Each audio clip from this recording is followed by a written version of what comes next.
Good morning, শুভ সকাল সবাইকে। আশা করছি তোমরা সবাই খুব ভালো আছো, সুস্থ আছো। আমরাও ভালো আছি, এই চলে যাচ্ছে আর কি। আজকে দেখো গাছগুলোতে কি সুন্দর ফুল ফুটেছে। রোজ সকালে বারান্দায় চলে আসি, রোজকার রুটিনের মতো আজকেও কোনো রকম ব্যতিক্রম হয়নি। আকাশটা দেখো কি সুন্দর দেখতে লাগছে, হালকা সাদা সাদা মেঘ, পেঁজা পেঁজা তুলোর মতো। বেশ ভালো দেখতে লাগছে আকাশটা। রোজ সকালে ঘুম থেকে উঠে এইরকম খোলা আকাশ দেখতে বেশ ভালো লাগে। আর যদি দিনটা রোদ ঝলমলে হয়, মনটা যেন আরও ভালো লাগে, তাই কিনা বলো? কি ভালো লাগছে দেখতে। যখন কলকাতায় থাকতাম, এই বারান্দা থেকে এত সুন্দর আকাশ দেখতে পারতাম না। সমস্ত বাড়ির উপরে একটা করে শেড লাগানো, যাতে বৃষ্টির জল না এসে জামা কাপড়ে ভেজে, কিংবা উপরের ফ্ল্যাট থেকে যদি জল পড়ে জামা কাপড় যেন না ভেজে। এই প্রসেসে সমস্ত ফ্ল্যাটের সামনেই একটা করে শেড লাগানো ছিল। আর এই জামশেদপুর আসার পরে আরেকটা ভালো লাগার জিনিস হচ্ছে এই পায়রাগুলো। এই পায়রাগুলোকে রোজ সকালে কিছু না কিছু খেতে দিতে আমার বেশ ভালো লাগে, মনটা যেন ভালো হয়ে যায়। কলকাতায় জানো তো এত পায়রা ছিল না, হয়তো ছাদের দিকে আসতো, কখনো কার্নিশে এসে বসতো না। এদের সঙ্গে যেন এখন একটা অন্তরের টান হয়ে গেছে। রোজ সকালে এসে বারান্দায় এদের যদি কিছু খাবার না দিতে পারি, যেন সারাটা দিন মনের মধ্যেই একটা অস্বস্তি কাজ করে। দেখো ওরাও আমাকে কীরকম ভালোবেসে ফেলেছে। যখনই খেতে দেবো ঝাঁক ঝাঁক উড়ে আসবে। এটা যেন আমার কাছে একটা আলাদা পাওনা। পশু পাখি এদের সঙ্গে বন্ধুত্ব হওয়া একটা যেন আলাদা ভালো লাগার বিষয়। সেই জন্য শহরটাকে যেন ভালোবেসে ফেলেছি। জামশেদপুর আসার পর থেকে এই শহরের অনেক কিছু আমার ভালো লাগতো না প্রথম, কিন্তু যত দিন যায় থাকতে থাকতে একটা টান অনুভব করে ফেলেছি। খোলা আকাশ কিংবা এই পায়রাগুলো, এদের প্রতি একটা অন্যরকম ভালোবাসা কাজ করে, যেন সারাটা দিনের মধ্যে একটা আলাদা রকম এনার্জি ফিল করি।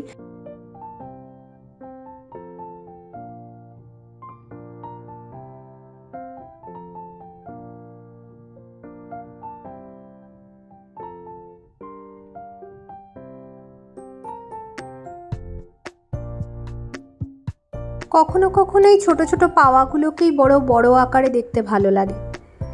চলো, অনেক গল্প করে ফেললাম, কিছু আবেগপ্রবণ কথাবার্তা বলে ফেললাম তোমাদের সঙ্গে।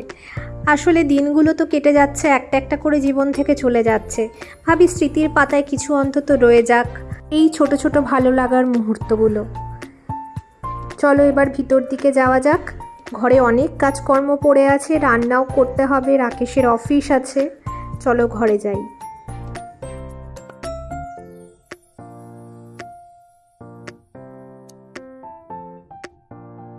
আর একটু আলু ফুটলে এটাও ফুটে যাবে, দুটো ফুটবে আজকে।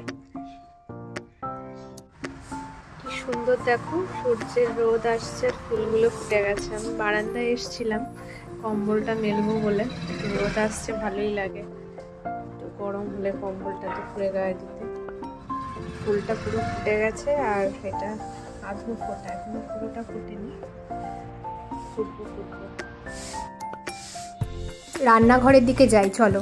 আজকে একটু পোনা মাছের হালকা করে ঝোল করব আলু বড়ি দিয়ে। তার জন্য পোনা মাছের পেটি নিয়ে এসেছিলো আগের দিন বাজার থেকে, এইগুলোকে একটু ফ্রাই করে নিচ্ছি। মাছটা ভেজে নেব প্রথমে লাল লাল করে।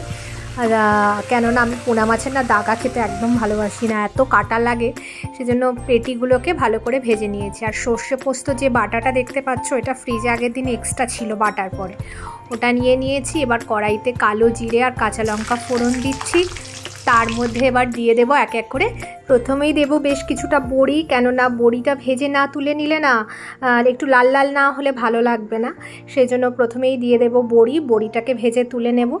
দেখতেই পাচ্ছ বড়ি দিয়ে দিয়েছি, বড়িটাকে একটু লাল লাল করে ভেজে নেব। তার মধ্যে এবার এক এক করে আলু টালু যা যা মাছের ঝোলে দেবো, আজকে শুধু আলু বড়ি দিয়েই করব, সেইগুলো দিয়ে দেব। এই লম্বা করে আলু কেটে নিয়েছিলাম, এবার এইগুলোকেই ঝোলে দিয়ে দেব।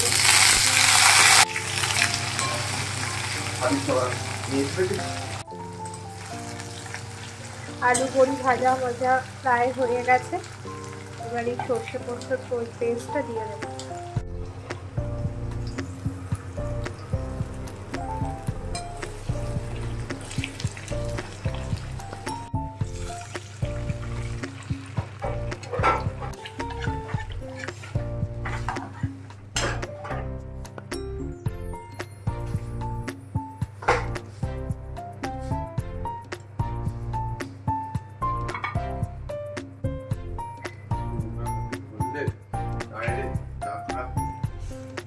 ঝোলে মাছ পড়ে গেছে, এখন ফুটছে টকবক করে। কিছুক্ষণ ফোটানোর পরে কয়েকটা কাঁচা লঙ্কা থেতো করে দিয়ে নামিয়ে নেব।